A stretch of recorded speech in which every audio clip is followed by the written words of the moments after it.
let's talk. Let's get started. Are we recording? We are. Go, Gogs, go. Welcome to Movie the Podcast. That's right, Movie the Podcast. It is the final week of Shanksgiving or the Thanksgiving. There we are. And we watched Penitentiary III. And The most insane. let me tell you something. This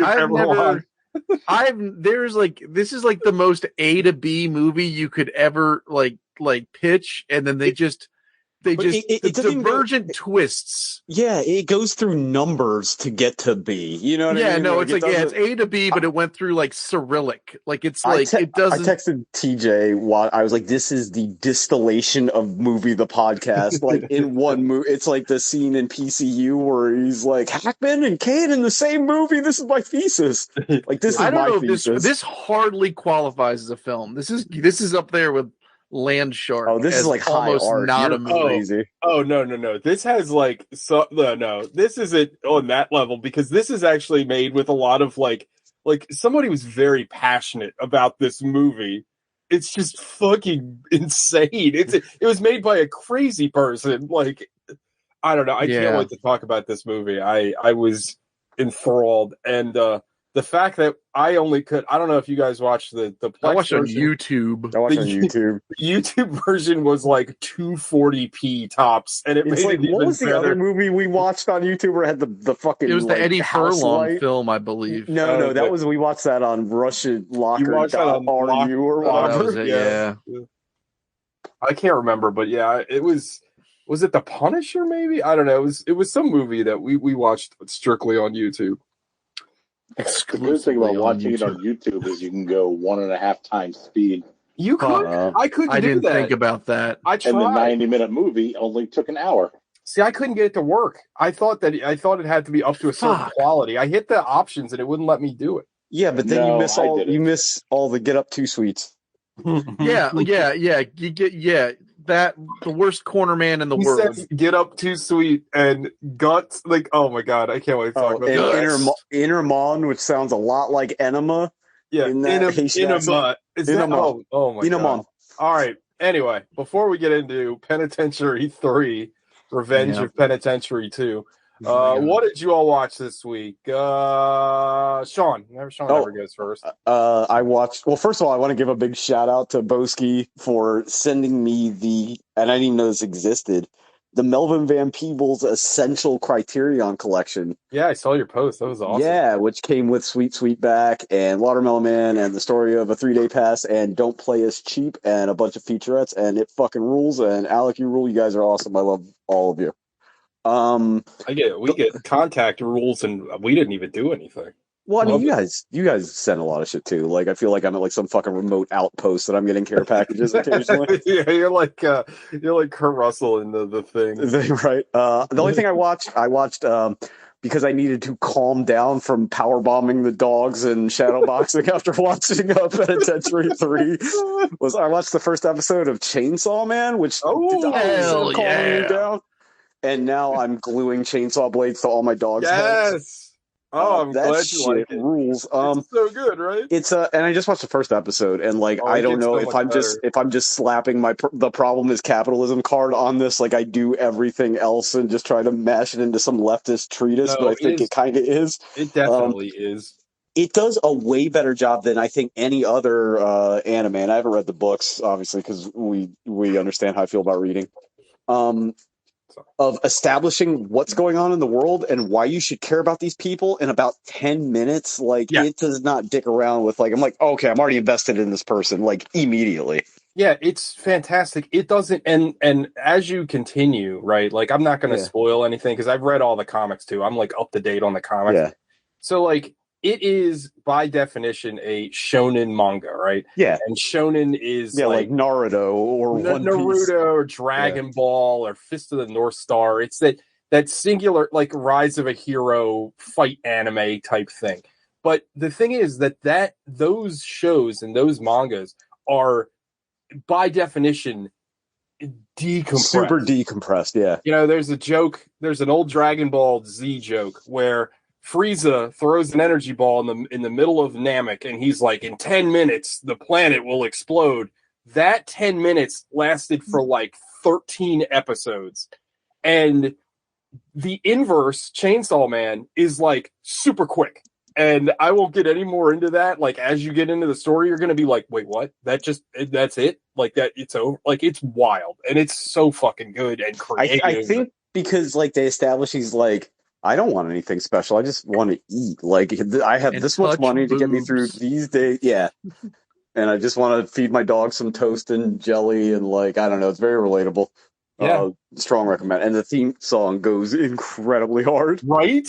Yeah. The theme song goes impossibly hard. It's like right up there with the Pride FC theme song. Like, but yeah, that's all I watched. I said it to Gogs a bunch of times because I've watched a bunch of episodes with Gogs, but you know, if it was on a regular streaming service and not the Plex and that little skip intro, you know, just break the TV. No, we're not skipping this fucking intro.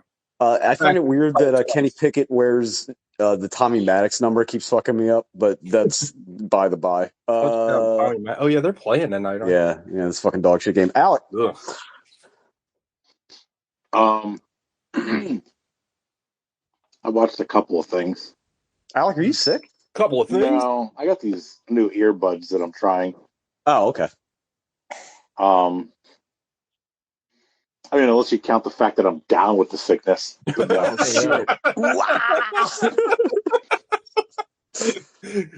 the next time we see Alec, he's gonna have those like fucking snake bite piercings. Oh, you're crazy, man. I'm starting to work on my Randy Orton sleeves. Hell yeah. Oh, Alec, by the way, you got conscripted into going by Midnight Thud. That's your new nickname. That's right. Alec, the next time we see Alec, he's just gonna do that. Like, he's gonna stand on his couch and do that like Randy Orton pose. Your voice is calling. Oh god. That rocks. So I watched 2 movies, a special, and a TV show. God, I think I know what the special It's like an EGOT. The special is the Guardians of the Galaxy Holiday Special. Which I really enjoyed. I thought it was a lot of fun, and it's like 40 minutes long. Perfect. And it's a good addition to the Marvel Universe, and it advances their story just a little bit, but also it's not like earth-shattering or anything like that. It's a really fun little story. And I understand now that GoBots are canonical to the MCU. Oh, yes. Shit. That's awesome. GoBots are canonical, as are... Stacy was mad watching it because they go to, Grauman's Chinese Theater? Yeah. And there are people dressed as the Avengers there. And she's like, but in like our reality, it's people dressed as movie characters. So are the Avengers movie characters? That's a good question. I would also be upset by that, to be honest. I was fighting really hard to work my way around that, but I couldn't. Well, to be fair... It's the Kevin Smith paradox all over again. Remember, is Mallrats canonically a movie in the Mallrats universe? Well, no, but hold on. In the Hawkeye TV show, he went to like an Avengers musical, so like you could extrapolate that there are movies based on their adventure. You know what I mean? Oh, kind of like in The Boys. Yeah, they have like the Dawn of the Seven. Yeah, exactly. I mean, they've never explicitly come out and said it, but like I feel like there would be in that, you know what I mean? Like just like in The Boys. The Boys is a good example. And Miss Marvel, they have like Avengers Con, like a huge convention. And Ant-Man's there promoting his podcast. There you go. That's just it. That's exactly it. So yeah, I think they probably would be. If nothing else, they are. Well, no, I was going to say they're celebrities, but that goes against my point because they have to dress up like British bobbies outside of Man's Chinese Theater. There's a funny scene where there's somebody dressed like Captain America, and Mantis just like runs up to him and knocks him down. She's like, "Steve!" He doesn't understand that. That's awesome. That it's an actor. It's really funny, and her and Batista, her and Drax, just like. Have such good chemistry. They're the best. They should get married for real. Have you seen her without the makeup? She is a smoke show. Yeah. Tom Clementif or whatever her name is. Yeah, she is. She is not hard to look at. Yeah, she sounds like some kind of kombucha. Yeah. The two movies I watched, there were two Shudder movies. Hell yeah! We got AMC Plus for a week for a free trial, and Shudder was included on that. And I learned that Shudder is spelled DDER, not TTER, like I thought it was the whole time. No, it's and Shudder. Didn't understand like, why it was called Shudder for horror movies. Now it makes more sense. Makes way more sense. Shudder is the best. I love Shudder. Two movies we watched were Anna and the Apocalypse. Not familiar. I heard that was good. I thought it was a lot of fun. It's very much in the mix. It's kind of a blend between like Shaun of the Dead and Warm Bodies. Kind of. I like both of those movies. I really enjoyed it. It's very lighthearted, but it also has some really like dark, depressing scenes to it too. But you do love an apocalypse, and it's kind of a musical. Like they sing through it and stuff, which is right up my alley. But I like that. I thought it was good. That's been out for a few years. The other movie we watched on there is called Slashback. The Quest for Identity? Which just came out. What'd you say, Sean? No, that Sega game, Flashback, The Quest for Identity. Anybody? Okay. Yeah, sorry, I know. I remember. Okay. Well, this is Flashback, not Flashback. Same people that made Out of This World. Hell yeah. This is a movie about an Inuit fishing town, like right at the top of the Arctic Circle, or right at the bottom, I guess, right on the Arctic Circle. And these four girls that live there, and there's an alien that comes kind of like and tries to take over the town, kind of like The Thing. And these four girls have to fight it and defeat it. I thought it was really good. I'm sold. It sounds cool. Shit. Absolutely beautiful. It's shot really well. It's like crisp. The scenes, the like nature scenes and stuff are great. Overall, I enjoyed it, and it was only like an hour and a half, I think. The performances aren't great, but they literally cast like the entire movie from this real town right on the Arctic Circle. I forget the name of it. A better version of 30 Days of Night? I mean, I don't know. I never saw that. Oh, okay. But yes. You can skip that one. Awesome. I have a question for Alec. Alec, may I ask you a question? Alec. What movie was it that turned you around on horror movies? Because I remember when we started the podcast, you were either indifferent or did not care for horror movies, kind of full stop, and now it seems like you're a lot more receptive to them. So I'm curious, like, if there's a specific thing that we're like, oh, I like this. I don't know. I want to say maybe like Get Out. Okay. Yeah, because that came out before A Quiet Place, but they came out like at the same time. They came around. I think they're pretty close. Pretty close to each other. Probably those. So I think I saw Get Out first, though. But like, probably Get Out, just because it was like it's a horror movie, but it's not really a horror movie. It's like a suspense film. Yeah, like a psychological thriller, but also it is horrifying. I would say probably that and A Quiet Place, because both of those movies like came out of nowhere, and they were both directed by like comedians who made these great horror movies, and it's like, because I think the first one I remember you like loving that I was really surprised was Apostle, the Gareth movie. Oh yeah, that was. Oh yeah, that one was really good. Didn't you liked Train to Busan too? I remember that one was. Yeah, I don't zombie movies really, you like though, right? Yeah, I guess zombie I don't really consider zombie movies horror movies. They're more like most of them are like action movies. Yeah, that's a good point. Did you ever see It Follows, Alec? No, I didn't. It's something I feel like you might like that.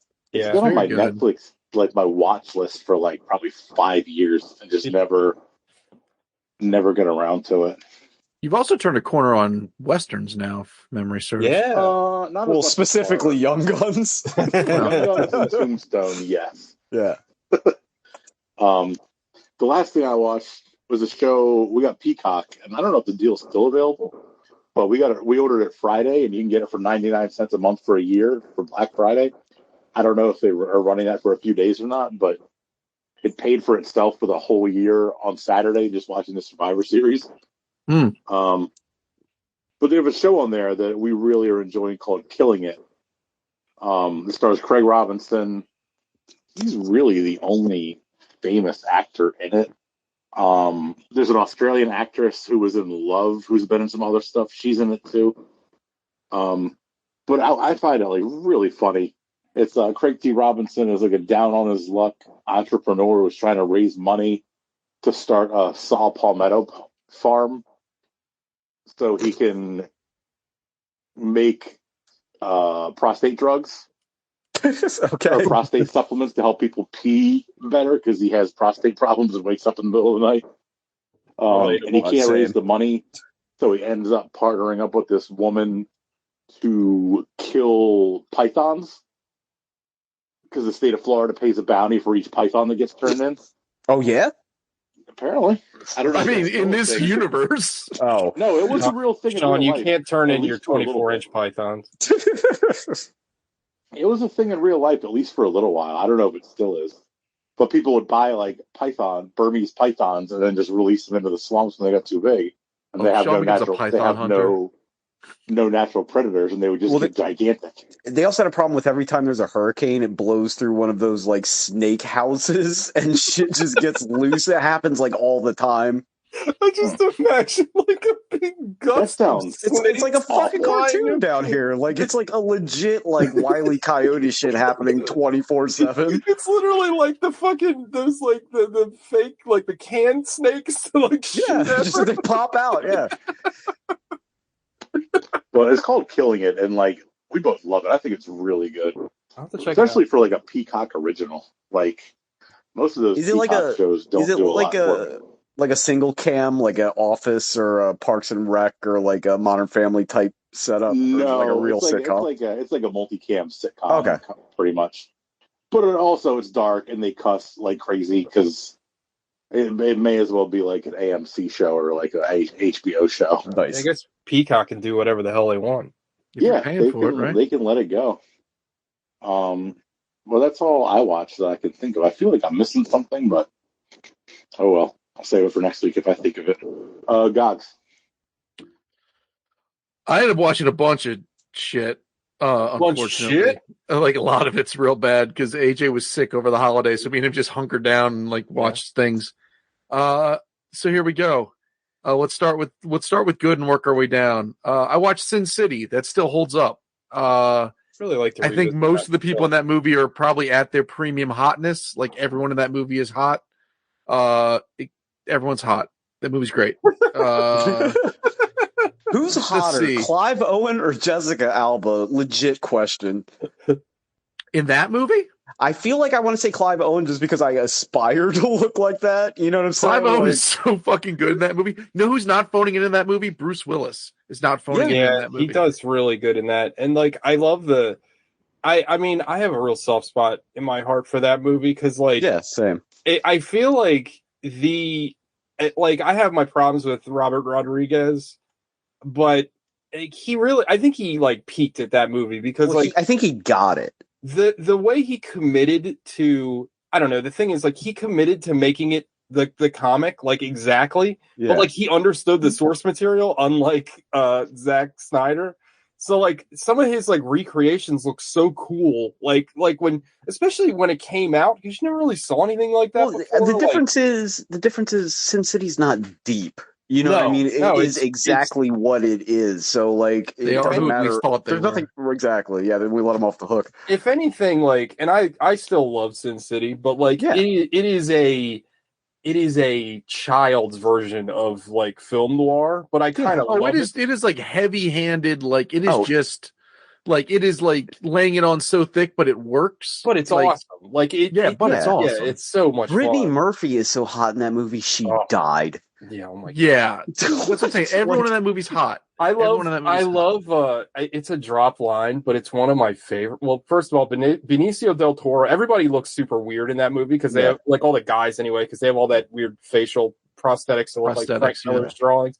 But like she's antagonizing him, And she's like, I got the whole whatever, like the basketball team of Sin City is or whatever. Yeah. And he goes back to his friends and he goes, I'm no racist. And it's that's such a great, like, it's so funny. What is the one hooker with the blue eyes where her eyes are color corrected? She's like intensely hot. Who is that? She is from that Gilmore Girls show. Yeah, Alexis. She's one of the Gilmore Girls. Yeah, she's very pretty. Yeah, she is smoky. Also, everyone in the movie's hot. Also, I said like 2 days ago that all new cars look like electric razors. Like I use that line constantly. It might be the best line in the comic book. Also, that movie's still dope. It's still cool to me how that movie even got made. Like he shot that scene like in a garage or something, right? It was Josh Hartnett and I forget the actor. Yeah. He shot that scene as like a proof of concept and went to Frank Miller and been like, "Look at this." Yeah. And he's like, "Yeah, let's do it." And then he's like, "Can I direct something?" And he's like, "Yeah, sure. Why not?" And doesn't Tarantino direct the scene too? I think the car scene, a weird like Argento. Yeah. Actually, I really want to rewatch that movie. I was telling TJ, Sam Rockwell plays one of the thugs in that movie. Like he has like the and bittiest of bit parts in that movie. The Spirit. Never mind. But like the movie's a lot of fun. The Spirit's not as good. No. Spirit is not as good as Shark Exorcist. Yeah, we found out the hard way about The that Spirit, one. however, another movie where everybody's impossibly hot.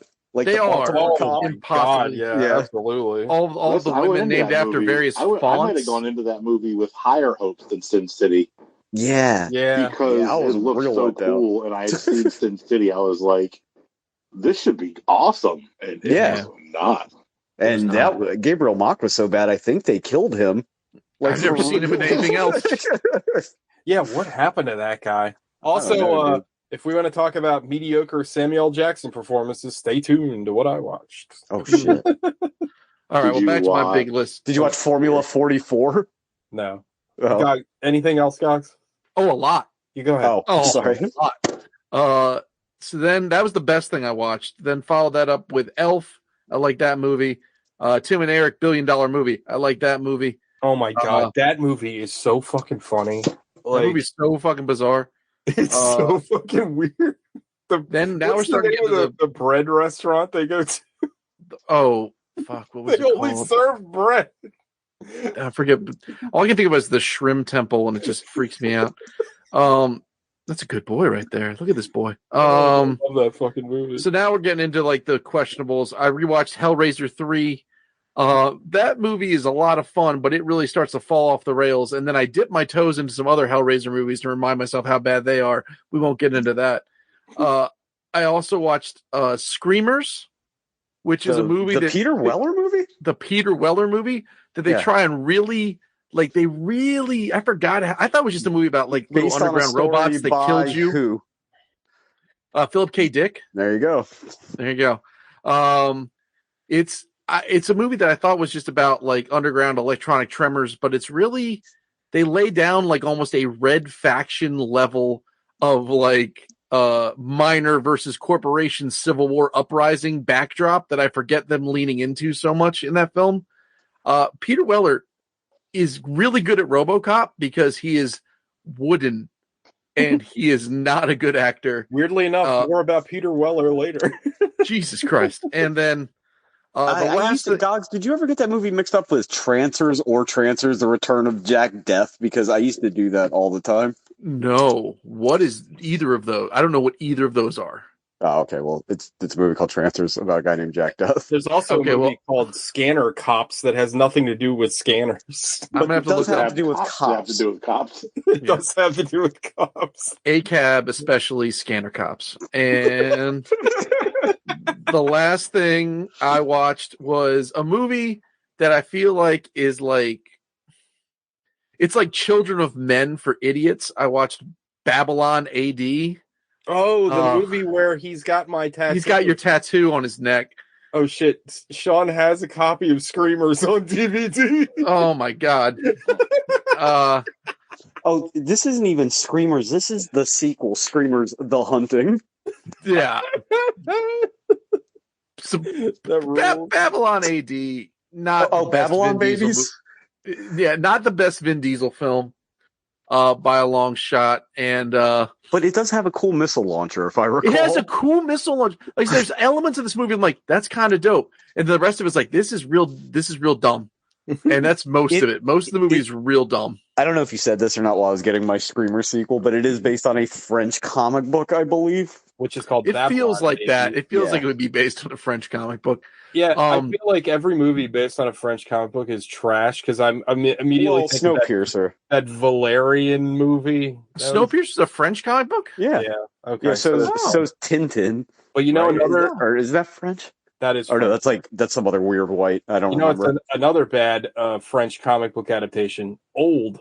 Remember that? Oh yeah. Oh, gross. Tintin's good. Has anybody seen that animated Steven Spielberg Tintin? No, but we've talked about it 10,000 times. I fucking ride or die for that movie. It fucking rocks. Do you know the preceding question to whenever that movie comes up?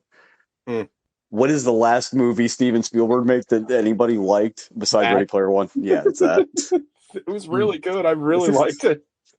That's everything. That was my deep dive. I'm not going to talk about Hellraiser Deader or Hellraiser Hellworld. Dogs, we need to just do like a one-off show maybe where we just do every Hellraiser movie because I feel like you've seen them enough. I've seen so many of them, and I go back to some of them. And I'm like, oh yeah, that's this one. TJ, what was that show you used to do sometimes with those guys where it was like they would do a whole horror franchise and they would do the entire show in a day and it was like 9 hours long? What was the name of their show? Shit, I forgot. That was a long time. Yeah, I actually Kill or some shit like that. I can't remember, but yeah, I was at one of the things. Oh, Instant Screaming. Instant Screaming. Good title. But they did like all of the Friday the 13th movies. Yeah. They watched them all at once, and then they did the show. And I don't know how you do that. That's too much. I did one episode where we did Future Kill, which is pretty cool, and we did Hardware. Future Kill is a terrible movie, but it was a lot of fun to watch. And then Hardware. Yeah. And that was just 2 movies, and that even felt like a lot, to be honest. Like, but you know, Gogs and I have done a couple double ups, and they're not the easiest. I mean, honestly, it's nice to spend time with you. I have a little lizard brain, and I would have a hard time like really deep diving into like more than one movie at a time. You know what I mean? Like, it would be tough because I forget very fast. And I mean, I just watched this movie last night. Like,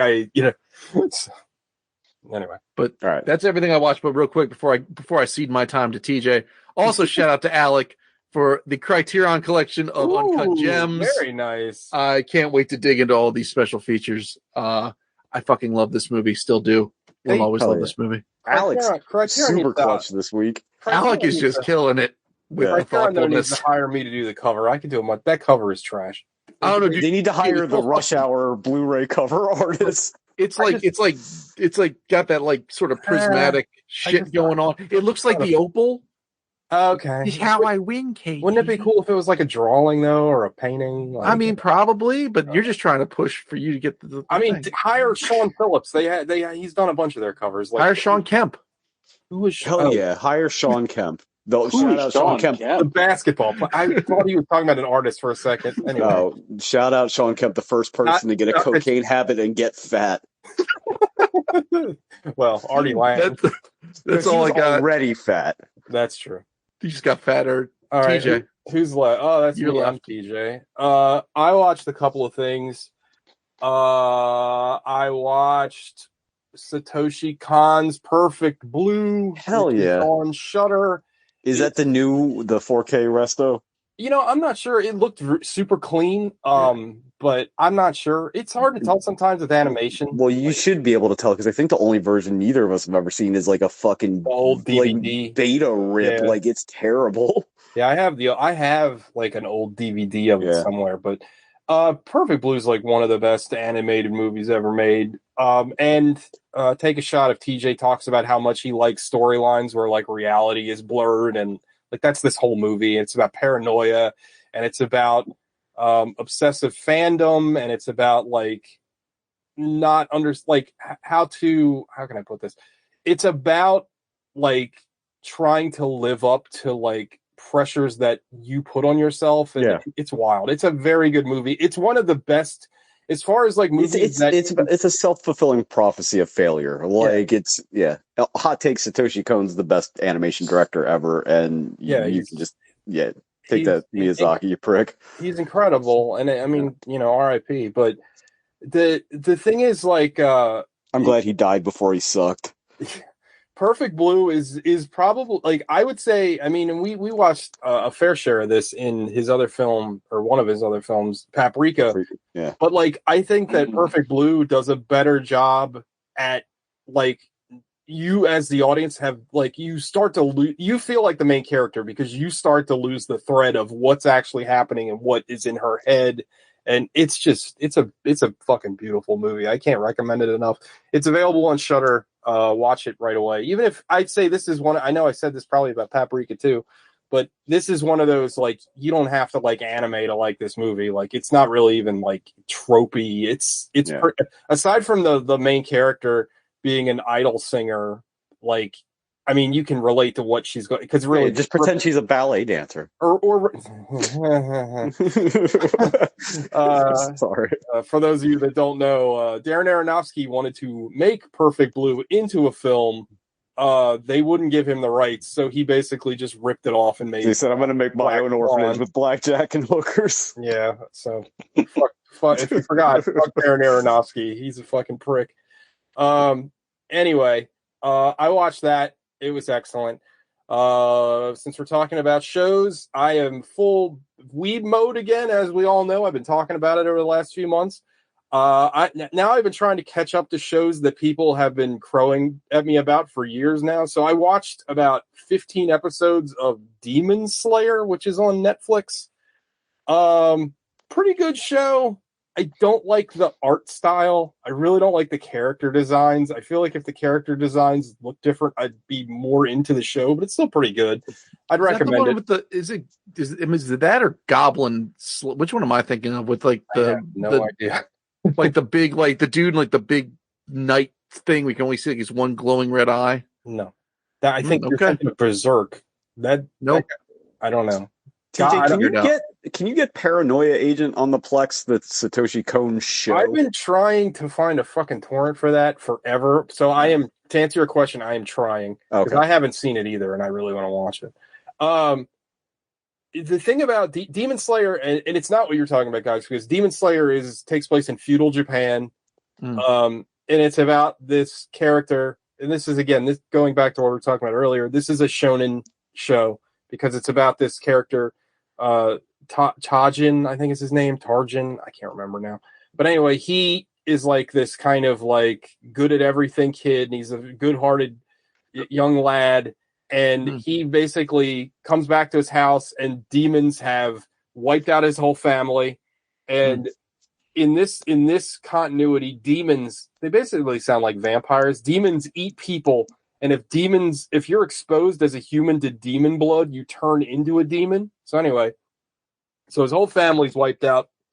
His sister is exposed to demon blood, and he's trying to, before he understands what happens, he's trying to rescue her, but then they're intercepted by a demon slayer, like a samurai guy, and he fights to save his sister's life. He ends up letting the demon hunter guy lets him and his sister go because he thinks that, like, he's trying to hold out this chance that he'll be able to, like, change her back into human, because apparently there's rumors that demons have that magic.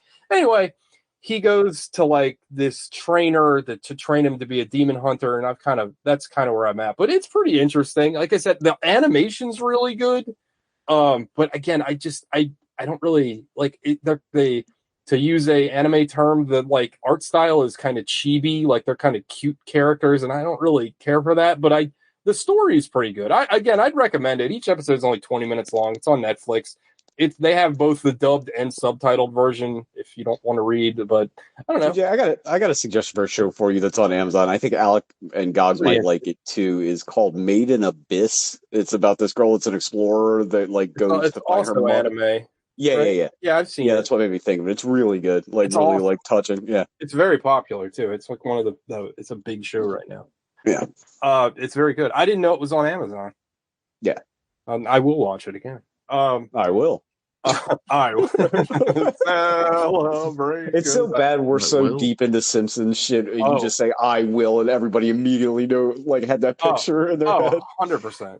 So yeah, Demon Slayer is pretty cool. And I watched for some reason because I felt like I needed to watch another movie. I can't even. I was on Amazon and I was trying to find something that was just around an hour and a half long, and my remote stopped at the RoboCop remake. Why? And I watched it. And the whole thing, huh? I watched the whole damn thing. Now, to be fair, I was in Alec mode through a pretty big chunk of the movie. I was texting you. I was looking at TikTok. I mean, it was on. I wasn't quite 100% paying attention to it. I didn't need to. It's really boring and it's really bad. Whoever came up with the idea, whoever it's like you know how RoboCop has things on its mind. Don't do that. Well, yeah. I mean, like first and foremost, right? Like maybe if you're an idiot and you watch RoboCop and you didn't like, because that movie is also not subtle with its messaging. No, but it's a satire at its core. Like it's about society. Paul Verhoeven, the king of subtlety. Yeah, and the thing is like nuance. Let's make a RoboCop movie, but like take all that out and decide to make it. And I was telling Sean like. This is a very like early 2000s, like post 9/11 fucking movie because the whole fucking movie is about fucking, Homeland Security ostensibly and like the Patriot Act. But it's still weirdly pro-soldier and shit. Like it's very like these are things muddled. I don't want to listen to in a fucking RoboCop movie. Yeah. And like also it doesn't work. Also, like Joel Cinnaman is in the movie. He's fucking terrible. Joel Cinnaman is way too human after he turns into RoboCop. Like he's still just like Barry Pepper. Yeah, that's where I was talking about Peter Weller. Like I was talking to Sean, and like I also will totally admit that I've said this about a bunch of remakes that there's some remakes where I'm not precious about the original. So like do whatever you want, right? I am very precious about RoboCop. Because it's one of the best movies ever made. I think it's underrated as a movie. Like, I think it's a legit, like, fantastic film, and I love it to death. And there's a lot going on to it. I think that's why.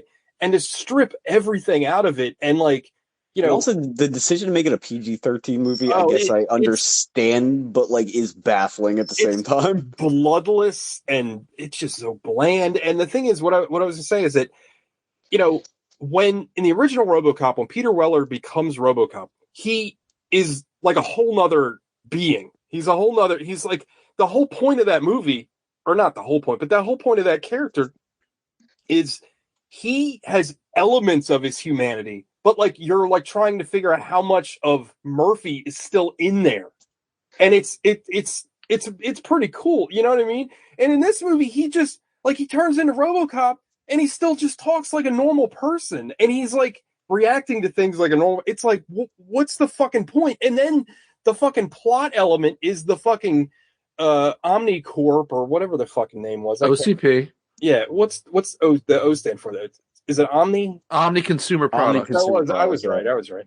So basically, they basically trick him to thinking he's in control, so he's more of a robot. But again, it's just like, what am I watching? And like, it's so bad. And not only is the storyline dog shit, but like everything is lazy. Like the RoboCop design itself is lazy, and the plot is lazy, and it's just. It's like there's no real action in the movie. The movie's just very too flat. Slick, though, and Wood Harris is like totally wasted in the movie. Well, the whole cast is wasted. You got Gary Oldman in this movie. You got Michael Keaton in this movie. Samuel L. Jackson is woefully miscast. I don't understand Bill O'Reilly. What he was. Yeah, that's exactly what he is. Yeah. Also, like the end of this movie, like is like, well. Some of you people think if the America uses drones in foreign countries, that makes us just as bad as the terrorists. Well, I'm here to tell you that America is the greatest country known to man. Roll credits. Like, what am I watching? Like, what the fuck is this? Like, Sean said it. He's totally right. This movie feels like, and I love this so much. It feels like Rachel Maddow wrote this screenplay because it is the shit libbyist take of every bullshit. And again, like. The letterbox review should just be RoboCop with a blue check mark next to it. Yeah, I mean it's the thing, like, and it just reminded me of that time period where we didn't want to make comment, like nobody wanted to make commentary about, social problems or if the anything movie like was that. made 10 years later, it would turn out that Vladimir Putin was controlling OCP the whole time. Yeah, and it's just a weird, like what's the word? It's a weird like snapshot of that time in our culture, because it's just like it's like, oh, we need to make a satire about like the nanny state and stuff, but we don't really dive into like the bigger issues with that. Like it's all these like surface level things, and it's really bad. It's just a really, really bad, misguided movie. Like I don't know. It's I know that we here on the show have kind of gone back and forth on Joel Cinnaman. He's done some decent work. He's great in Altered Carbon. Altered Carbon's really good. I thought he was really good in the Suicide Squad sequel. I thought he's fun. He redeemed himself a lot in that movie. But man, in general, like I think of this RoboCop movie, that weird Russian movie we watched, like with him and Tom Hardy, Passenger 44 or whatever. And you also kind of brought it up that the director kind of got John wooed.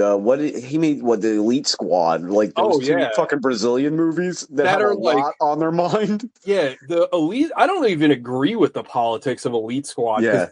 At least the first one. Like the first one basically is like, well, if you have drugs, you deserve to die. Yeah, it's like if Duterte wrote the movie. But I mean, I love the movie because it's fucking intense as shit. The second one's even better. But like, you hired that guy, and you just give us this bland like why didn't you hire fucking like McG or something? Like I don't know. It's really weird. And like also the movie. Gods, have you seen Elite Squad? Oh, I was with God. Yeah, you have. Oh, yeah, we did. I'm thinking of City of God. I watched it at your old house. Yeah, I've watched Elite Squad. I did not watch City of God. I still need to watch. Dude, Elite God would be something else. Dude, what about City of Gogs? And we follow the Gogs crime family for 30 years. But it's like real French for some reason. Oh, yeah. Elite Gogs, where he's just the quarterback for the Baltimore Ravens. Oh, yeah. It's just Skip Bayless arguing whether or not Gogs is elite for 20 minutes. No, Elite Gogs. He's the fourth member of the Young Bucks Kenny Omega team. Oh God, that's my favorite. That's my favorite iteration of all of this. Don't go biting CM Punk's arm or dog or whatever. Gogs, watch City of God. It's a fucking cinematic masterpiece. It's fantastic. It's really, really good. That movie, literally, like, that had one of the biggest shocking moments that I've ever seen in a movie, and it was like during the credits when they're like, "Hey, all this really happened," and you're like, "What?" Like, it blew my fucking mind. Not to be confused with Children of God, the Genuine movie. Yeah, there's Children of God. Wait, is Children of Man? No, Children of Men is the Gerard. What's the one that the French movie? Is that the guy made Alien 4 made it? Oh, City of Lost Children. City of Lost Children. There we go. Okay. That movie rocks too. Yeah, that movie's dope. I love that movie in a real weird way. It sucks that guy made such a shitty Alien movie because he's so visually awesome, and then he made Alien 4. Anyway, not his fault. All right, let's talk about Penitentiary 3. Already? Damn. Gogs, what happened in Penitentiary 3?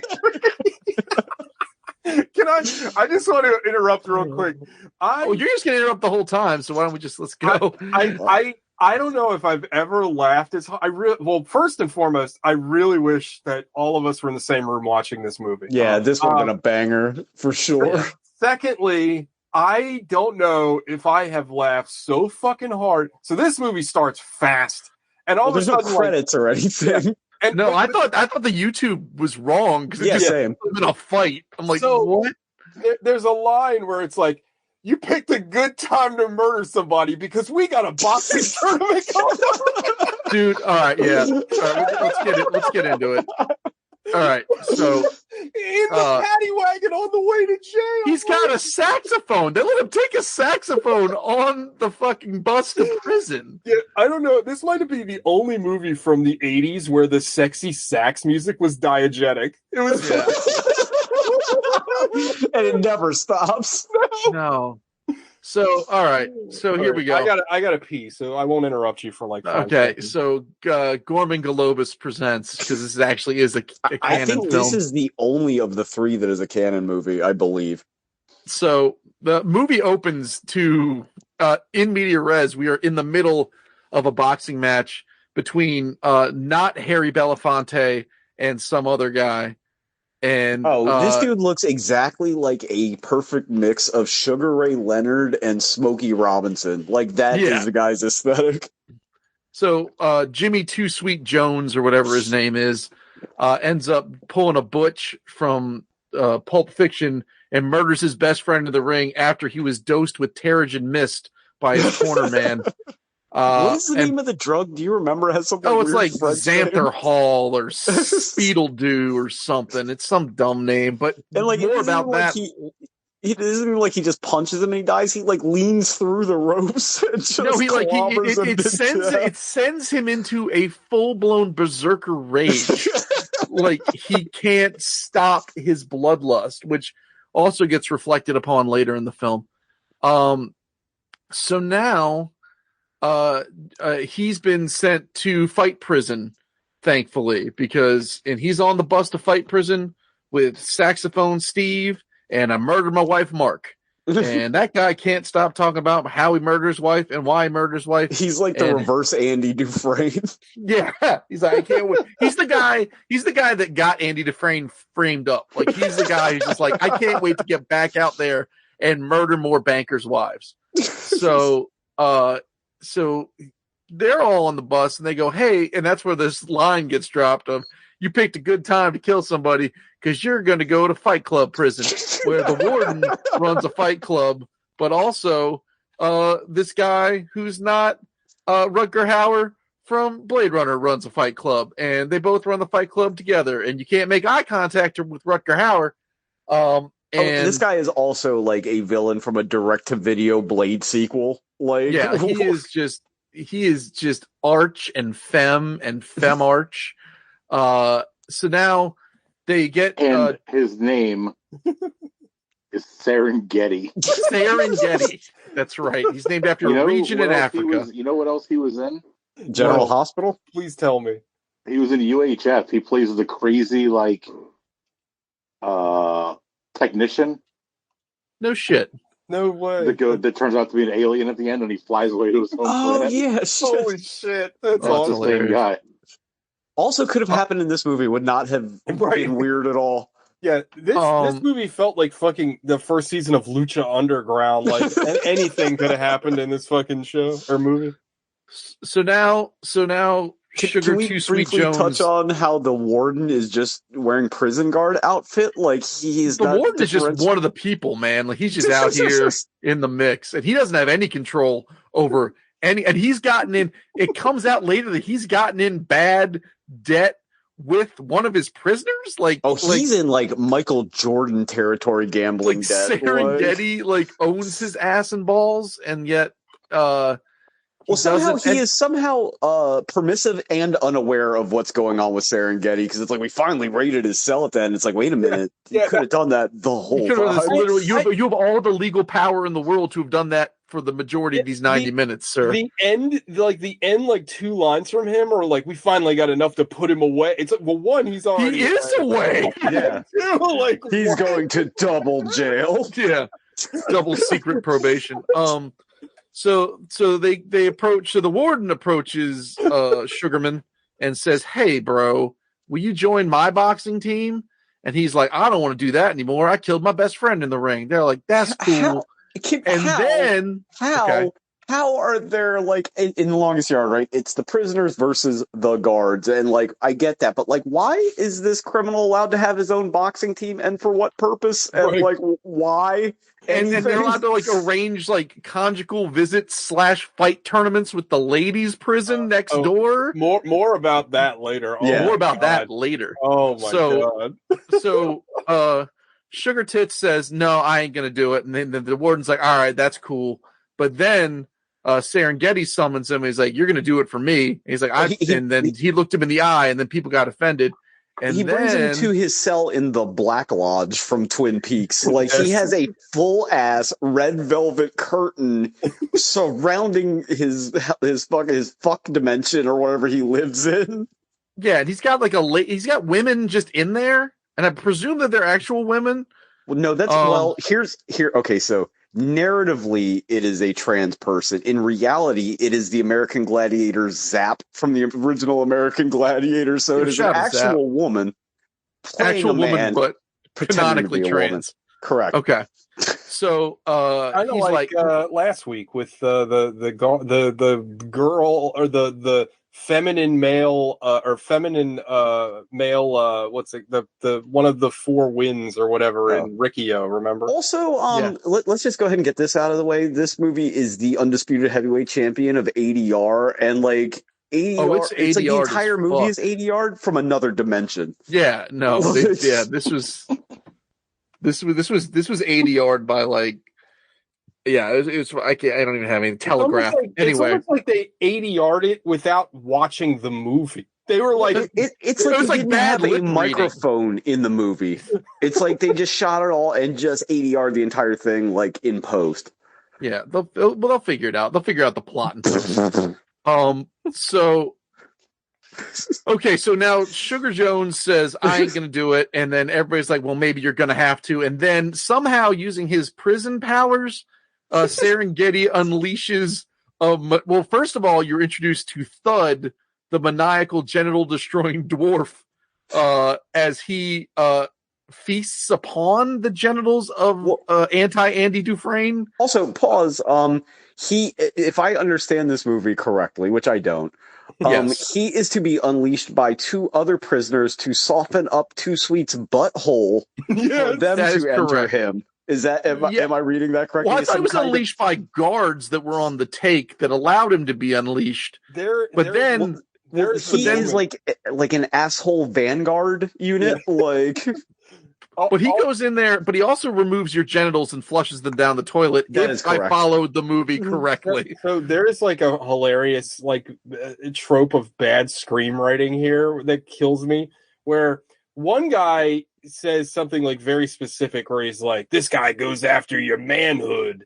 And then three other different people use almost the exact same phrase. And it's like he just copied. It's like so weird because it's such a very specific, it's like, then your manhood goes away. And it's like in Pootie Tang, where it's club's hard to get in. Air can't even get in here. Yeah, it's hard to get into. Yeah, it's hard to get into too. Why wouldn't somebody just be like, and your dick, like use some other turn of phrase? It's so weird to hear it like 3 times in a row from 3 different characters. It's great. I love it. Well, the ADR, they just put it on repeat. This is also a very dick trauma heavy film, which we haven't had in a while. Oh, and I'm just gonna put it on Front Street that this is the closest that we've ever gotten to watch full on like gay porn. Like this is a gay fetish movie, like 100%. Like this is more of a gay fetish movie than Cruising. Than Cruising. Yes, 100%. Yeah, it's like so gay. Okay. I mean, like the end fight, they're all oiled up and they're in basically like jock straps. They're like in S&M jock straps. Also, sexy saxophone. Full, like let's put it on Front Street here. This dwarf attempts to face fuck this guy to death, while sexy saxophone music plays as he growls in a cloud of crack smoke. Yes. Also, it is important to note that when Sean says that the little person growls, it's not like a human growl. It's not like you. No, it sounds. It's literally like a weird, like ogre, like a ghoulies. He's like a ghoulies. Yeah, it sounds like you unleashed a dog into the set, and then you find out that it turns out that just a regular old little person. Haitian man. Yeah, or possibly more on that later. We'll circle back to what his arc. No, he's definitely Haitian because he speaks like French. Oh yeah, he's like Jamaican, I think. No, he's Haitian. Oh, he is Haitian. His wrestling name is the Haiti Kid. Oh, I missed that. Oh, well, there we go. Oh, you mean in real life? Well, in real life wrestling. Well, I don't think. Well, I'm pretty sure that wasn't his real voice throughout the end of this movie. I think they dubbed him over. Well, so anyway, hold on. Anyway, put a pin. Hold on, guys. Put a pin in him sounding like a demon dog, because later on in the film, you're in for a treat. That's all I got to say. So later on, so anyway, so this fight the scene, the wife murderer gets his dick ripped off and maybe his face fucked to pieces, and then they try and do the same thing to Sugar Jones, and he fights back. He beats Thud to almost to death. I thought he was killed, but he wasn't. He came back to life and almost bit someone's nose tossed into the prison door. Also, this scene legitimately goes on for 8 minutes. It goes on for 10 minutes of just like them fighting in an 8x8 box. This is we can't see. Than the they. It's live. Like They Live. Yeah. It's amazing. And it's the third longest fight scene in the movie, I believe. So now Thud's been dethudified, and now they're both going down to the hole where they're going to get electrocuted. So supposedly Sugar Sweetness is going to get electrified, and that's what they did to Thud. But then his friend gets to go down there and visit him. It's like, you got to train me, and they'll stop shocking you to death, and I fight for the warden's team. So like, okay. And he said, I didn't even get to finish my orange. Yeah. Oh yeah. Oh god. There's a weird. Yeah. There's also some weird fruit things. We totally glossed over when Midnight Thud finally wrestles Too Sweet down and starts to French kiss him. Yeah. And he is also under his mattress trying to eat an orange and where do they get all this citrus, by the way? Well, so I now this prison's in Florida. Yeah. Well, it had to be with this plot. So now so they're now everyone's getting electrocuted. Supposedly between the electrocutions. Is this where the rats are crawling on him and he starts smoking crack to get them to stop? Okay. Yes. So Thud is smoking crack and Sugar Jones is getting electrocuted. Then through the power of friendship, we unelectrocute or uncrackify Thud's brain somehow. I kind of lost the thread there for a minute, but now Sugar Jones is training his buddy. I'm just going to call him Steve. And then Steve's going to go win one for the warden because he's in the top tier of this single elimination prison boxing tournament. Steve is the ogre to Too Sweet Jean-Claude Van Damme in Blood. That is correct. Very adept. That is correct. So then Serengeti's Bolo Young just kicks the ever-living dick out of Steve. So now Steve has to be avenged by Sugar Sweetness. Well, can we talk about my favorite scene in the movie where the Bolo Young character asks everybody if they're enjoying their outfits? And 5 seconds after he asks, there's this weird 80 yards yeah, they're pretty cool. Oh, this fucking movie. So then Sugar Jones says, all right, I need to get trained up. Hey, crack-addled feral midget, can you make me better at this? He doesn't ask. The midget decides to train him. And this is where smashing a door into his privates for a better part of 15 minutes. You totally glossed over the fact that this is where actual magic is introduced into the movie. Before, it was just heightened reality. Now we've got magic. And the magic is stored, he said, 2 inches below the navel, which would put it in the mons pubis directly. Yeah. That's where magic comes from. And Gogs or whoever said it is right. His training consists of having a door, the edge of the door slammed into his penis. A boiler room, a heavy fireproof iron door. It was like a portcullis from a castle. Just slammed right into his cock 1,000 times. Over and over guts. and over. Guts. Yeah, so, and he's just screaming guts. It's insane. It's like listening to a fucking Berserk podcast. It's crazy. So now the protagonist has to fight stunning Steve Austin, who is the Serengeti's lead boy, and he doesn't want to do it the weird way, but Serengeti's like, no, you're gonna get them all zooted up if you have to. Yeah, the nominal boxing rules have been suspended for this fight. Oh yeah, now it's a free for all, go bananas. So Sugar Jones is fighting him and kicking his ass, and he gets him in like an arm bar or something. Gets him in some sort of like leg lock choke. He's like a chokehold. Yeah. But then he unlocks it like he doesn't want to see this all the way through because he doesn't want to kill again. Well, no, you skipped. This had another great fucking line in this movie where, the little person that's trying to train him is like, "You didn't do that. It was the drugs that made you do it." And he's like, "Drugs can't make you do something you didn't want to do," or something. That's like, what? Yeah, no, it unleashes what's inside. Right, so when he got dosed with the Terrigen mist, it just unleashed the nastiness inside of him. Hold on a second. Did we skip over when he was banging that lady for like Oh no, that's right. Because when his boy is getting fucked up in the ring. Yeah. His boy's getting fucked up in the ring. The ladies' prison championship lady is getting to fuck him, which was her prize. Yeah. Well, they were like, "Oh, we didn't realize how incredibly queer this movie was, so we gotta de-gay it for like a second." Also, real quick, we glossed over the introduction and incredibly bizarre resolution of the women's boxing championship. They heretofore unknown women fighters. Where they just sort of showed up.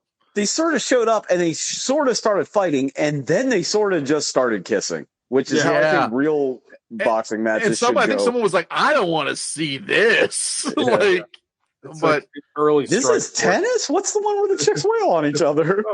Boxing. Oh, that's what I wanted.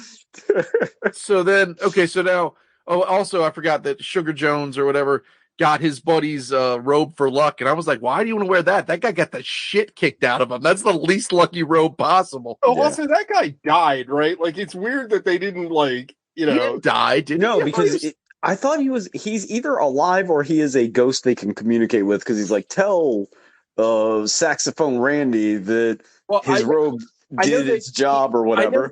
But it seemed like they either edited it or forgot to put it in there, because like not addressed. Well, he gives him the. It seems like when they give him his buddy's robe, it's like, oh, he died, but I'm not telling Sugar Ray Leonard or whatever that. And then at the end, it's like, you know what I mean? Like that's what it felt like to me. And it was going to be revealed that he died, but they just left it. I mean, real missing. I guess he didn't. I don't know, but so anyway. We're through this final fight and they're doing all their dumb shit, and then Steve Austin realizes he's losing, so he gets dosed with Terrigen mist. He's like a Magnum TA. That's what that was my read. Point of reference if you're fucking over 40. If you've ever played the game Pit Fighter, that's it. That's what this looked like. And graphics wise the same way. I mean, Pit Fighter yesterday. I've got the Midway collection. That game sucks. Yeah, that game does suck. I don't know how you have a fighting game with 2 joysticks. So then through just the worst cornerman coaching possible or best, our protagonist prevails. It's like this is gonna be a really weird reference, but the Haiti kid is saying "get up too sweet" in the same way that Josh Flavia is yelling "do Tyson, Mike Tyson" to Diego Sanchez as he's getting his brains beat in.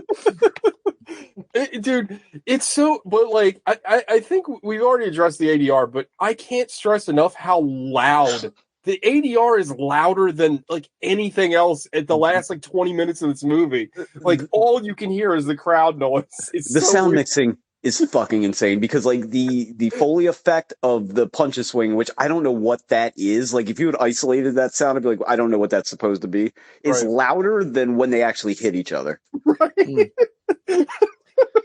Yeah. And then like there's a weird guitar riff that starts, and I thought I was going to play a rap metal song. I'm like, is this rap metal? Did that exist then? No, what it was there's a weird guitar riff and people just yelling shit in ADR over top of each other that sounds like the beginning of like a POD song. Yeah. Also, we skipped over it a little bit, but there's like a penitentiary theme song that's played once in this movie where it's like, I've been doing time till 1989. And then it stops. Yeah, it was like they were checking years that we've been through. It's like, I won't get out. I won't see the sun till 2001. You might appreciate this. The guy that composed this music composed all of the BioShock music for every single BioShock game. No way. Swear to God. Weird. Well, anywho. Ken wrote this movie. So this is a sequel to System wins. Shock. the protagonist wins. They expose the business. The warden gets control of the prison and says, I won't be in anyone's pocket anymore. He goes and he threatens to kill Serengeti. And then you find out sort of that this whole plot was Serengeti set this up from Jump Street to give him the Terrigen Mist so he would kill his best friend to get him sent to fight prison so that all this could happen. Yeah. Yeah. That makes sense.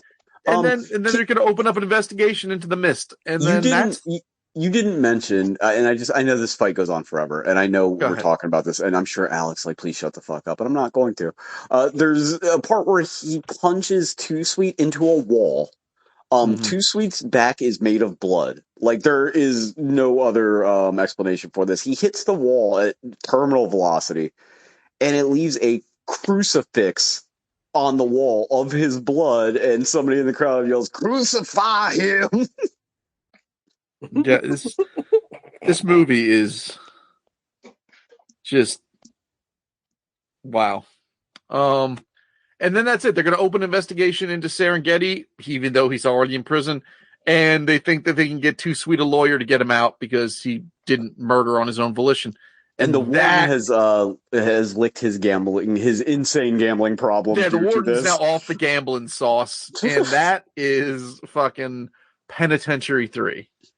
It is just a wild ride, to say the absolute least.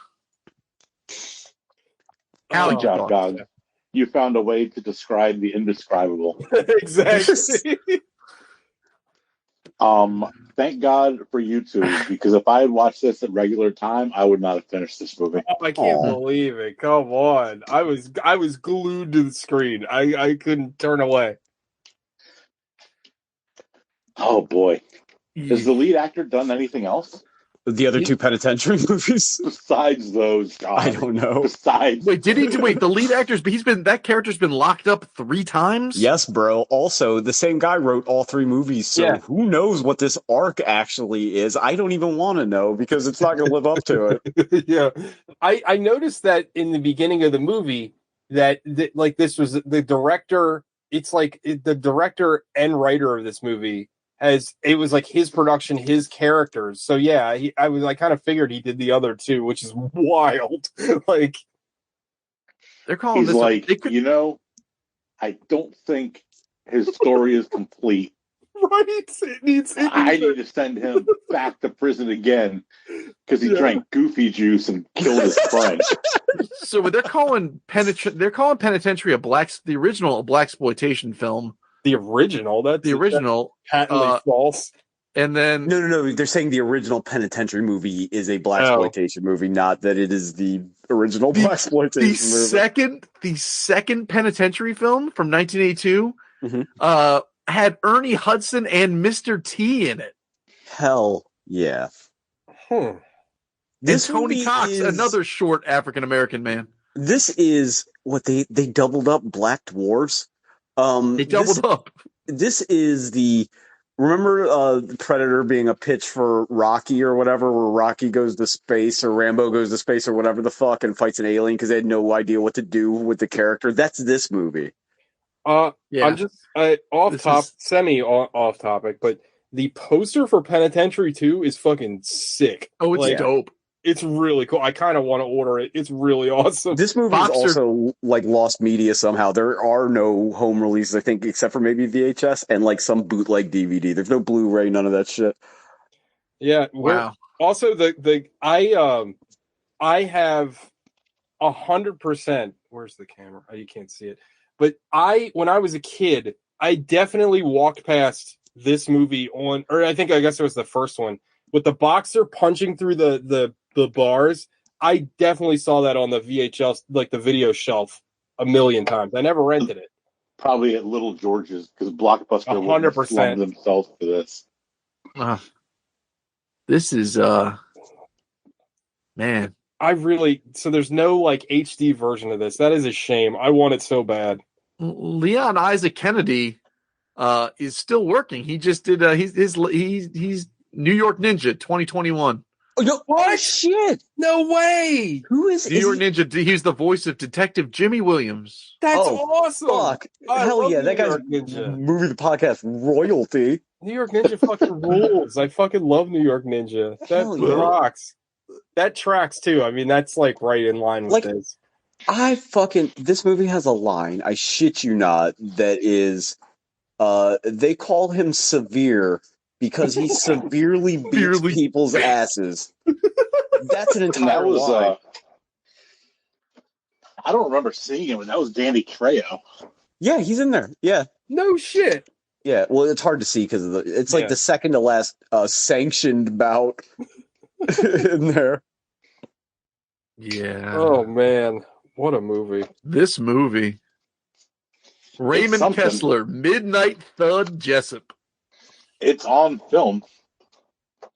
It's definitely on. There's a boom mic in like half of a scene, like that's just bouncing around the top corners. There's also some weird artifact. I don't know if it's a cigarette burn that's in the middle of a reel or they shot this on short ends or something. Where the Magnum TA character is talking in like a locker room, and just this huge halo just bursts over his head for half a second. I'm like, what the fuck was that? Yeah, I definitely noticed that too. I was like, what? Yeah. No, it was comparing him to the Christ child. Oh shit, that makes sense. In this movie, that actually does make sense. If you describe, like, I know Gogs did an admirable job describing the plot of this movie, but if you describe the plot of this movie to someone outside of this show, you would be in an institution. Like, no one would let you fucking, sure, Grandpa, let's go ahead. No, there's a black magic midget that teaches about he tries to rape him to death. Yeah, he unlocks the karate inside of him by smashing his penis in a cellar door repeatedly. And it's not even like smashing it in the door. He's smashing his penis with the door, which is somehow the more long way. Yes. Like it's... There you go. Boy. All right. Anything else before we get into Five Knuckle Shuffles? I feel like we're going to have an interesting scores here. A room full of interesting scores. I'm most interested to hear. Out. I don't know, man. That is correct. Like, I'll give it a 6. Hell yeah! Hey, there we go. Like, I'm not going to forget this movie. Oh, and it was definitely It was helped by the fact that I could watch it at 1.5 times speed. After the first 3 minutes of doing that, you adjust to the dialogue and everything. Like, your ears and eyes get used to it, and that helps. That I only had to spend an hour watching it. But then when I watched football afterwards, I felt like everybody was going in slow motion. That's how Quicksilver feels all the time. Oh yeah. Yeah, it's something else. It's I can't believe they made 3 of these. Yeah, I wonder if the director, I didn't look him up, but he's got a French name. So he's maybe a French prison boxing enthusiast, or maybe he's Haitian, because that's possible. Because Jamal Franaka. Oh yeah, he is. He's from Jackson, Mississippi. Just like Gogs. Just like Gogs. He directed 7 things.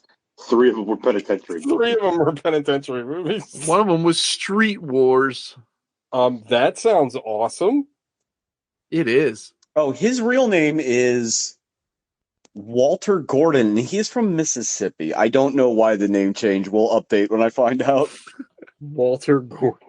The director. I like that. Oh, he's dead now. Oh, he died 10 years ago. R.I.P. He made a classic. At least one. I've never seen Street Wars or the other 2 penitentiary movies, but I am intrigued now. All right, so a 6 from Alec. Yeah, TJ. Fair. It's a 10 for me. Jesus Christ! I fucking love this movie. First of all, this movie was so fucking insane and hilarious. okay, we talk about how my commitment to movies like falters on bad movies. My eyes were glued to the screen, and it was like every 5 seconds, like what other insane thing is going to happen in this movie?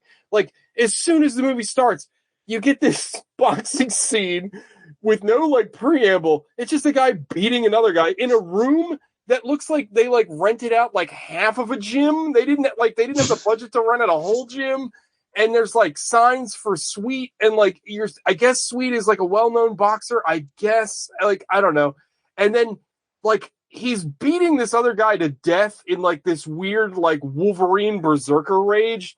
But everybody just like nobody steps up or like pulls him off of him. Like, I'm not saying Sweet's not a tough guy, but like there's like, you know, cornermen and other like pull him away to prevent your guy from dying. I don't know. And then again, my favorite line in the whole movie, he's in the paddy wagon, and the guy, the saxophone player is like, "Man, you picked a good time to come here. We got a boxing tournament." Apparently, in Penitentiary II, before he went back to prison, he had won his parole in another prison boxing tournament. Also, some woman in one of the movies has a van called the Shaggin' Wagon. Hell yeah. Oh god, I need to watch all of these now. But this movie is fucking hilarious. How am I not supposed to love a movie with a little person rapist wizard, like what the fuck?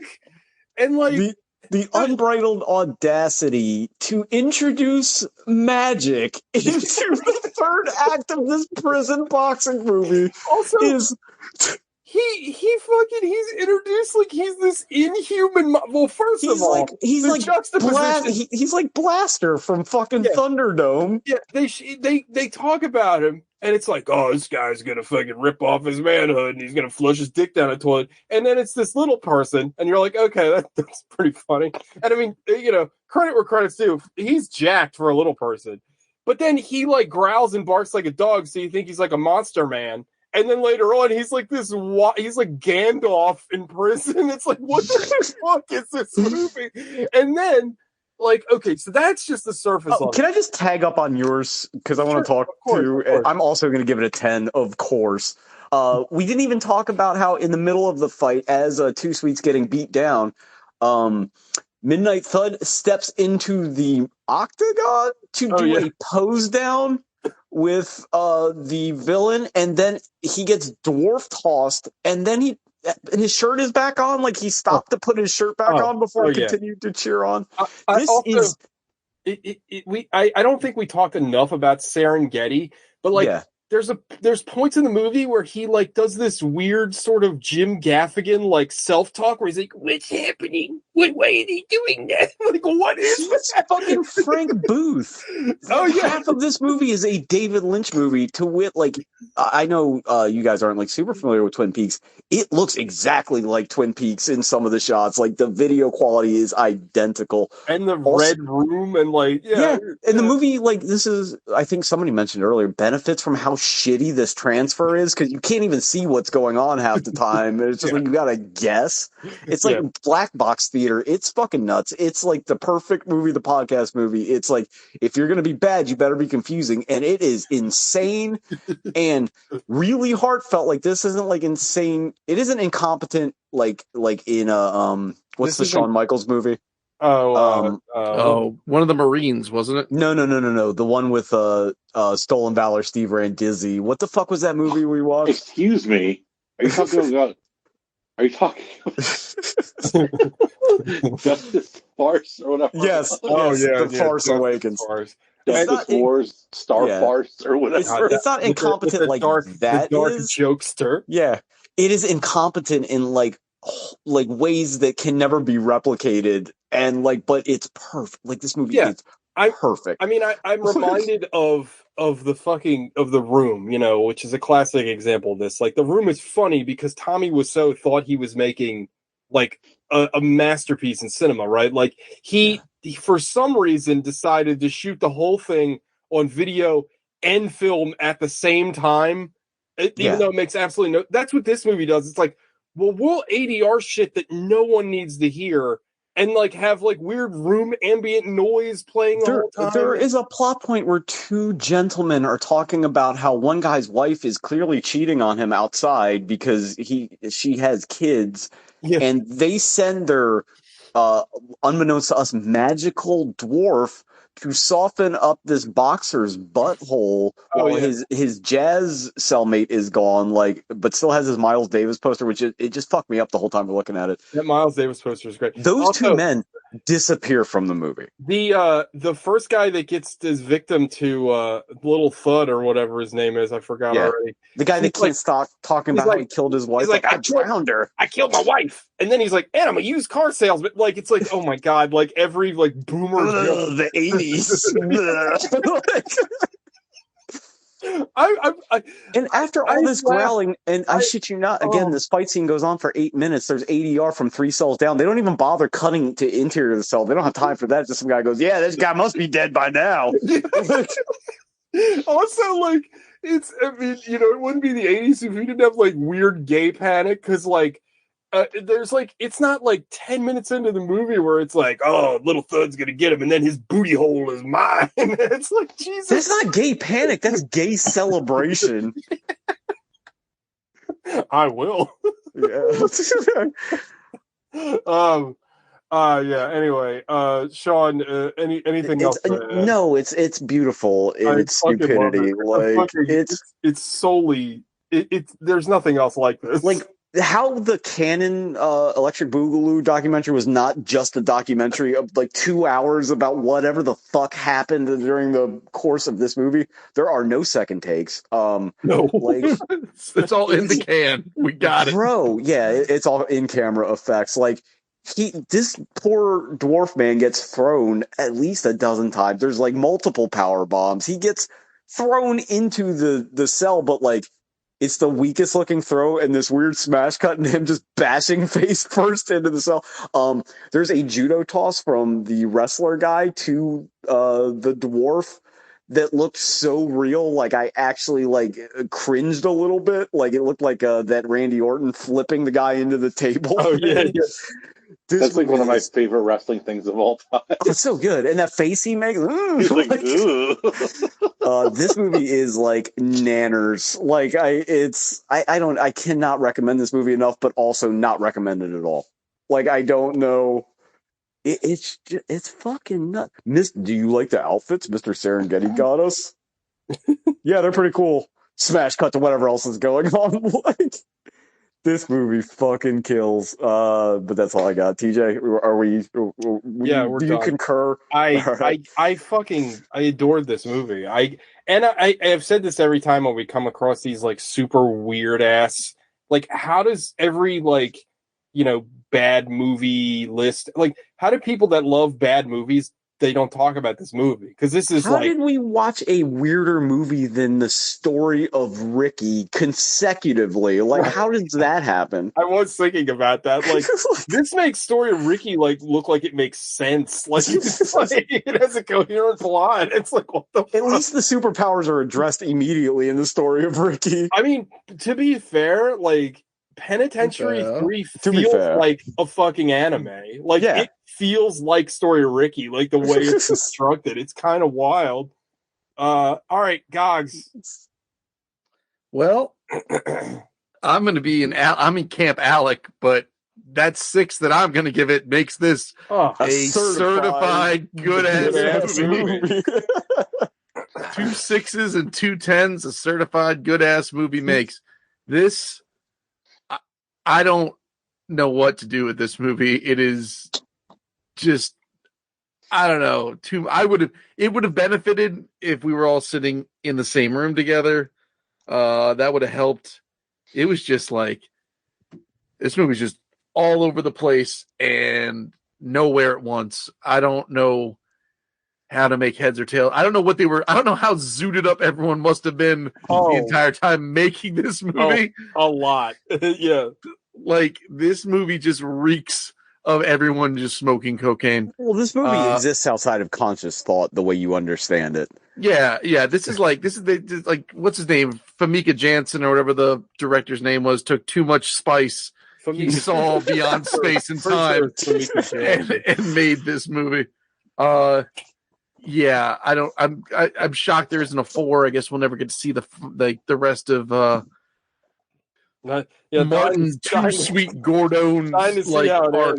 Yeah, where do you go?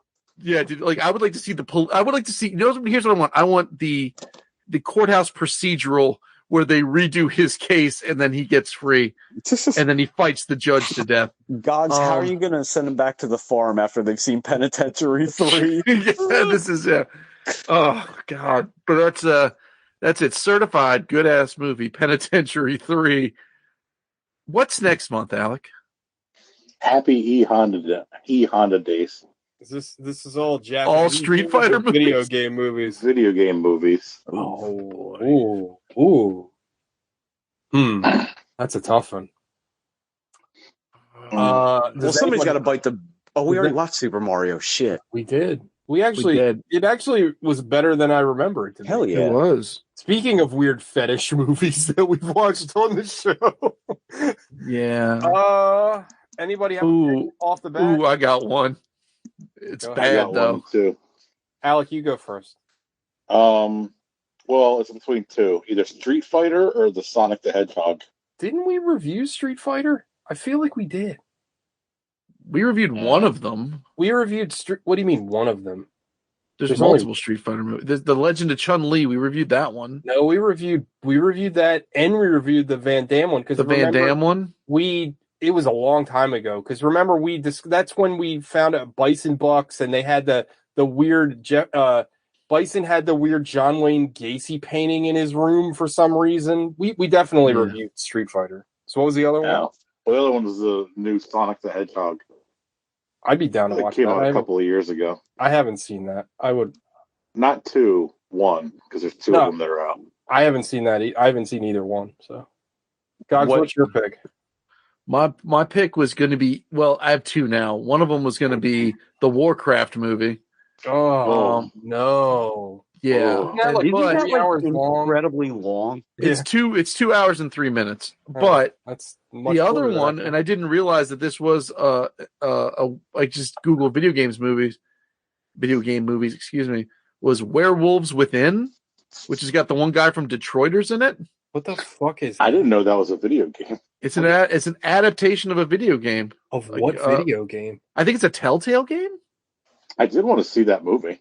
The Fable game? Yeah. The video game by the same name by Red Storm Entertainment. Well, that's not Telltale. No. Werewolves Within. It came out in 2016.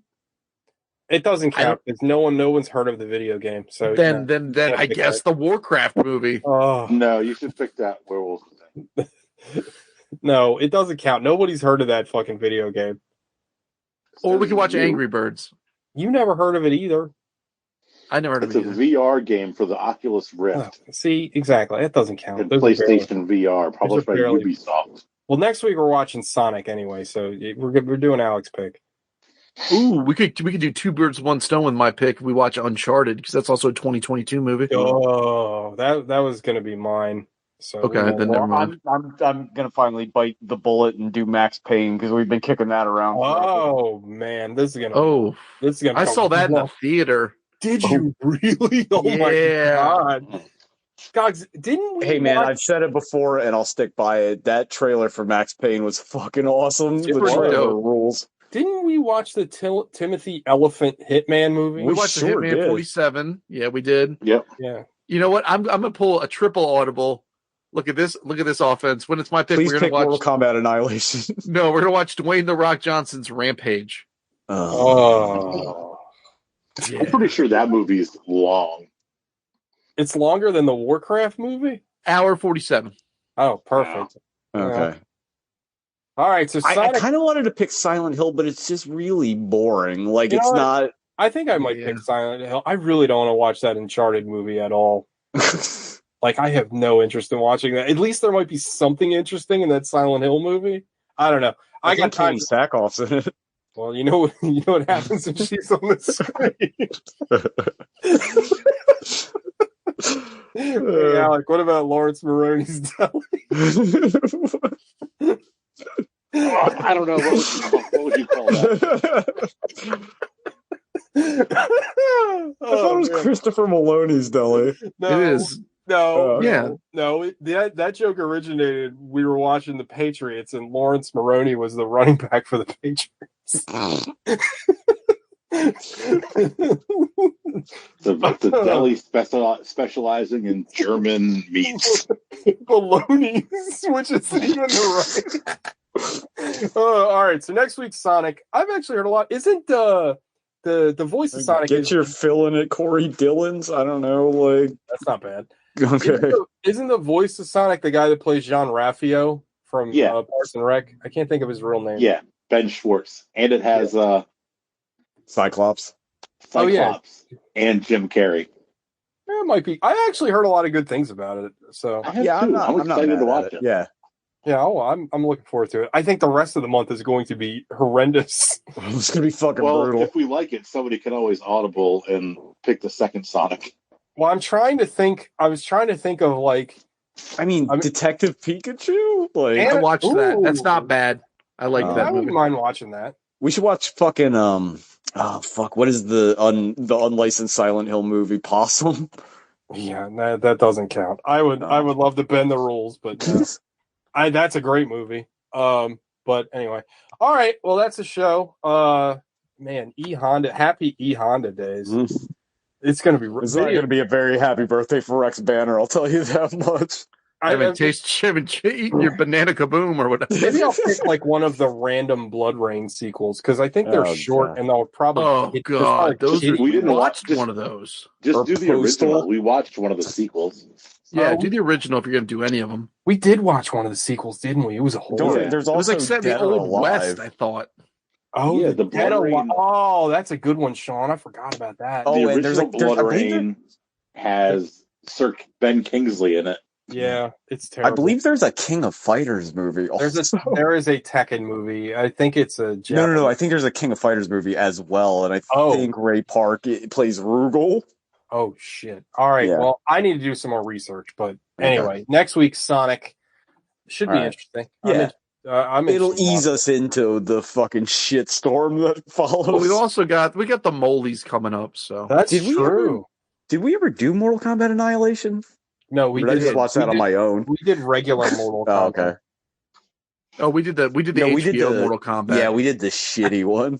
Didn't we do Oh, that's right. We did the fucking. Oh, that movie was terrible. Yeah, that was real bad, and that was disappointing too because like the promo trailer was so good, and then it's like, all right, Cole, you're the main character. Like what? Cole. He has like some. It's like Grifter's real name or something. It's like Cole Cash. It's ridiculous that you remember that, but yeah, that is Grifter's real name. Why is that ridiculous? I grew up in the 90s. I don't know. And just Grifter, remembering now, Grifter. Well, do you want me to start telling you about the fucking Damonite War? Is that gonna now are we getting ridiculous? You know that Grifter is part of the Batman extended family now? Because that's how much I hate fucking comics. Yeah.